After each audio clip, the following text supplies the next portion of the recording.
Class nursery নার্সারিতে বাসা কোথায়? সাতগ্রাম। সাতগ্রাম না? হ্যাঁ, প্যান্ট পরে দেন। এই তো আসো। আসো, আঙ্কেলের সাথে একটু কথা বলো। কিছু হলো না, আসো। না,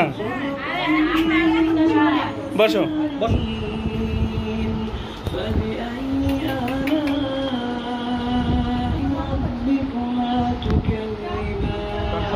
আসসালামু আলাইকুম।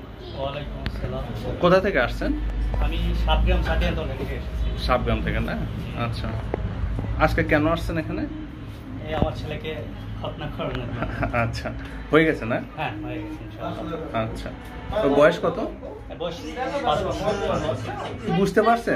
না, ও বুঝতে পারে না। আচ্ছা, করার সময় একদম বুঝতে পারে না? না, বুঝতে পারে না। কান্নাকাটি করা, ইয়ে করা? না না না, পর ইনশাআল্লাহ প্যান্ট পরাই দিছি। তারপর হাঁটতেছে স্বাভাবিকভাবে? হাঁটতেছে স্বাভাবিক। আচ্ছা, আর আপনার হচ্ছে যে কোনো অজ্ঞান করা হচ্ছে কি এখানে? না, কোনো অজ্ঞান করা হয়নি।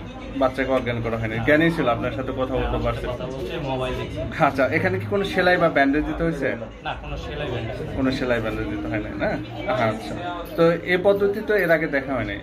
না, এর আগে দেখা তো হয়নি। যতটুকু দেখলেন কেমন মনে হলো? কঠিন না সহজ? না, আলহামদুলিল্লাহ অনেক ভালো, অনেক সহজ। আপনার আগে যে গ্রামগঞ্জে যেরকম হইতো সে তুলনায় এটা কেমন মনে না, হচ্ছে? সে তুলনায় অনেক ভালো, অনেক সহজ মনে হলো? অনেক সহজ।